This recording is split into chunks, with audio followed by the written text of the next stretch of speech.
Welcome to One with the Other Way, a podcast about your journey and finances. I'm your host, James. We have Peggy with us today. We're back in it with Reddit reactions. Today's episode, we're covering I wish I had never opened a 529 account. Oh, We have no. one child who is now 32. Back in 2006, we funded $45,000 into a T. Rowe Price 529 plan. I made a mistake when opening the account in my son's name with him named as account holder and beneficiary, and myself as custodian.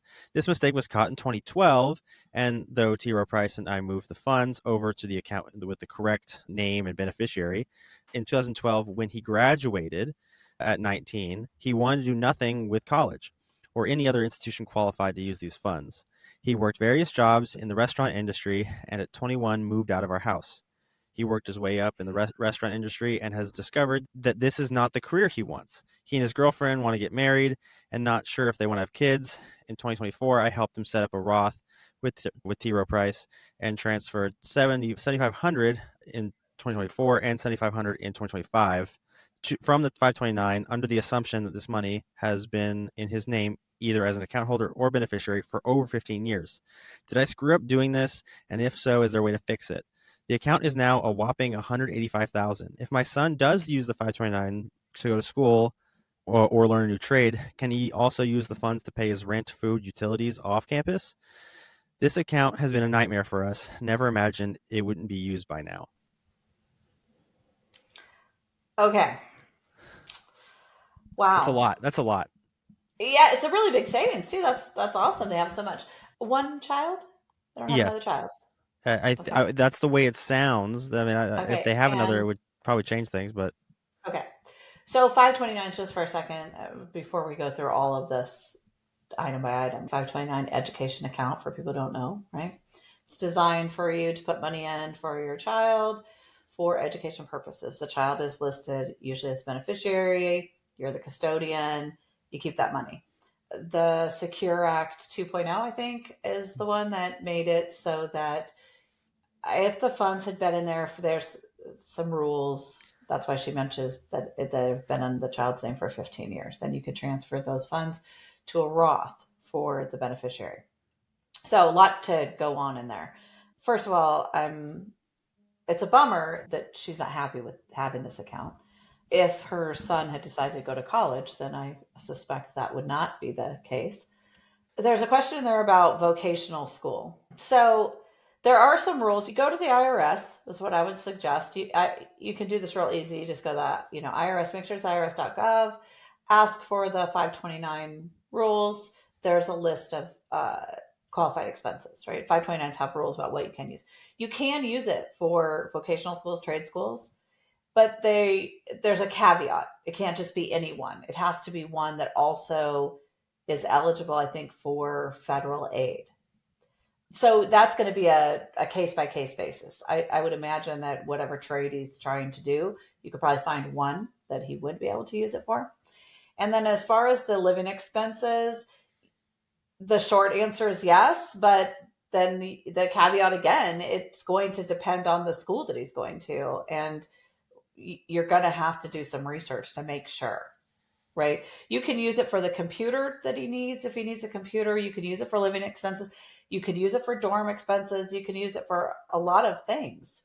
It sounds like that they still could really benefit from this 529. Doing the Roth transfers is awesome. So I like that. I would suggest that if he's going to do vocational school, look into the school itself and maybe start that. You said you weren't sure if you wanted to have children. So if he does want to have children, there's the possibility of passing that on to the children as well, which is a great benefit. I mean, you have this large amount of money there. I understand, and maybe this is part of the reason that she doesn't like it. When you have a 529 for your child and you use the 529 funds, the custodian gets a tax document and you have to report it on your taxes. And then you have to report on the taxes that it was used for qualified expenses for education for your child. And so it kind of ties you to that as long as the account is under your social. And I think that is part of the reason, when you get your kids are grown and you're an empty nester and now they're gone, but you still have to, okay, well, where's your receipt? And let's get that in there. And I need the receipts for the expenses, right? Because it's going on her taxes. Did we answer all the questions? Well, I was going to bring up one question I had about it, which was if you wanted to take this out and face penalties, what kind of penalties would this person look at for this? So you can take the money and take the money back for yourself. There are some penalties, taxes that need to be paid, but it might be worth it to you. That's a large sum of money. I don't know what your financial position is, so maybe you want to redo that. But you can also keep doing the Roths until you reach the lifetime maximum, which is $35,000. So you can do that for several more years. But in the meantime, the money's, I assume the money's invested and it's growing. So you might consider paying the penalties and the taxes and taking it back. Next question we have is we just found out my girlfriend's student debt isn't feasible. Is there anything we can do? My girlfriend's mom has been in charge of her finances until recently, and we've been figuring out her situation since regaining control of everything. Turns out, when she went to college, her mom took out over $120,000 in private loans with interest rates ranging from 15 to 20%. Her current monthly payments are $1,500 a month, and that's just the minimum, which is almost half of our income. We're both incredibly overwhelmed and having trouble figuring out what our options are. I want to look into refinancing, but we're navigating this kind of blind and not sure this is a good idea or even possible. Any advice is tremendously appreciated. Thank you. Wow, that's a tough one. There's a lot to say here. I don't know. I First of all, I'm sorry that you're dealing with this, and I could understand that you'd be really overwhelmed. Obviously, I would recommend you talk to a professional. Refinancing student loans, you got to be careful. Make sure that you are really paying attention. So there's all this talk about financial aid and loan forgiveness for Mhm. student loans, but if you refinance them, depending on how it's done, you potentially are not eligible for any of that, but you might not be eligible for it anyway, depending on how these loans were taken out. My first question is really: are these loans in your name? What's the interest rate? $1,500 a month is a lot for a young person to take on. I hope she got a good degree. Oh, sorry, maybe you don't want to say that, but I mean, I No, I mean don't know what. it's a fair I mean, point. I feel like, oh my gosh, what is your degree? And I hope you can make a lot of money. Yeah, I mean it's a private institution, and unfortunately, I don't have statistics to back this up, but I have at least a lot of anecdotal evidence of people I know who have gone to either private education or they've Yeah. chosen a degree that is not as marketable, and if they got loans for it, they're still Yeah. that they're having a hard time with it. And I've got a buddy of mine who's dealing with kind of this exact same thing. He didn't have a private institution. He still has loans he's having to pay off, but he's kind of had to work a lot of odd end jobs to try to help. He's working 2, 3 jobs to try to pay this stuff off because his main Oh job my isn't goodness. providing enough for this. And a lot of people don't realize that when you go to school and you get a degree, it's not going to necessarily go straight into, I'm going to make more money. Like a lot of people are finding out. There's kind of some interesting things that have happened over, the past, I'd say like 10 years, right? It's becoming more and more common that degrees are required for the job, but the degree doesn't even have to actually be for the job a lot of times, which Yeah. I find interesting. And then there's a lot of jobs out there where you can make really good money and you don't need a degree. Yeah. And the trades is a good example, and we need people in the trades. But okay, but back to this couple. I mean, there's going to be a lot of struggle here. And I think that the best advice we can give them is really to find out whose name the loans are in, how many there are. I mean, you took the first step by, taking control of your own financial from your parent, right? Because you're an adult now. Do that. That's good. It's also a cautionary tale, I think, to other young adults to make sure that you're paying attention to anything you're signing. And Yeah. anytime, you're going to school, know what you're signing up for. $120,000 worth of debt to start off your life is huge. I mean, 20 years ago, 30 years ago, that was a house. Yeah. Right? That was like having a mortgage on a That's a home. down payment now for sure. And now it's a down payment at least. And right. And that's another huge thing. And it takes a long time to get rid of that kind of debt. I mean, at $1,500 a month, getting rid of that is going to take a And then the long time. interest rate on that's 15 to 20%. I mean, like Is that what they said? I yeah, hope that's not true. it's a 15 to 20% Oh, interest. no. So, yeah, you got to do something about it. You're in the right track. Get professional help, I think, in this one. I mean, I'm trying not to say that every single time that we have a podcast because I feel like a broken record. Right? Get professional help, get professional help. But in this case, I feel like you need it. You Yep. need to find out what you can do. What are your rights in this situation?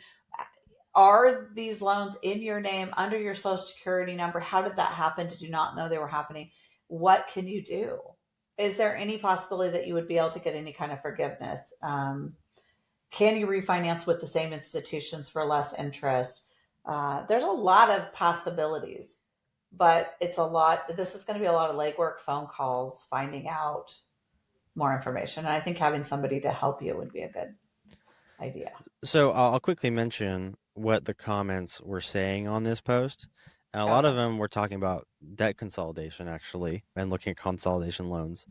But the other half were just trashing the parent for doing Okay. this to your kid. And, I think it's like a two-way street. I wouldn't really trash the mom because we don't know, Yeah, right? Like maybe she had every intention of paying for it herself for the rest of her life, that's right? true. And then something has happened to her and she can't do that now. Which then people are going to say, well, she should have thought of that. And that's true, right? We don't know all the circumstances that led to this. So consolidation of debt is a big thing that people do talk about. And with those interest rates, yes, I just think that you shouldn't just blindly go into it. You need to really kind of know. With our clients, when we talk to them about debt consolidation, we don't do that until we know what their picture is. Mm. First, we want to know clearly, how did you get here, right? What's your picture right now? What are your current expenses and how much you can afford to pay? Because if you just go straight into consolidation and you don't know your picture and you haven't done the work to know if this is going to help you, a lot of times people do debt consolidation, they get a lower payment, and then they just accumulate debt again. Yeah. So you have to be careful on just right away jumping to consolidation. But you know, these these people sound like they definitely need to take some type of action, and consolidation is a probably a viable choice for them. But again, it's a lot of debt, and can they even qualify for consolidation? Now, my final question on this is from the relationship standpoint. They're dating right now. And I know we've talked about in previous podcasts, but combining your finances. Is this something where you should consider not combining finances? Well, yes. I mean, technically, it's her debt, not his, right? And so that is a consideration when you start talking about, consolidating your finances if you get married. Hmm. I mean, they're dating. I Yeah, don't know. Maybe they're not going to get married. Who knows? Maybe they you are can going to get still. married. But it is part of the conversation. The overall conversation should also include that. You're right. Um, because it is her debt. I was just thinking, what kind of like effects would the debt shifting from one to two people be? Well, okay. So in that case, if you were doing it that way, you could probably qualify for a bigger loan. So it might help her to get a refinance, right? Hmm. Because I can consider both incomes. Um, so those types of things could be helpful to her. That's true. If at some point in the future, though, they can't make it on this debt and it does go into default and they've consolidated, then it hurts both their credit, not just one. Hmm. So, I mean, there's a lot of things to consider here. Yeah. It's commendable that they're taking control and they're trying to figure it out. So, I think you just have to keep trying to figure it out and get it organized and get a path forward, and then everybody's going to feel better. So thank you for listening to One Went the Other Way. Peggy, thanks for the insights on this. I know it's very complicated questions, but thanks for just providing a little bit of clarity on where to even begin thinking about this.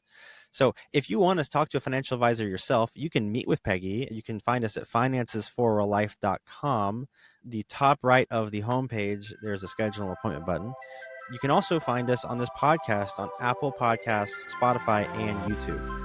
And we also are on social media now, so you can find us on Instagram at Finances for Real Life. Thank you so much for listening to today's episode. We hope you enjoyed it, and we look forward to hearing you in the next one.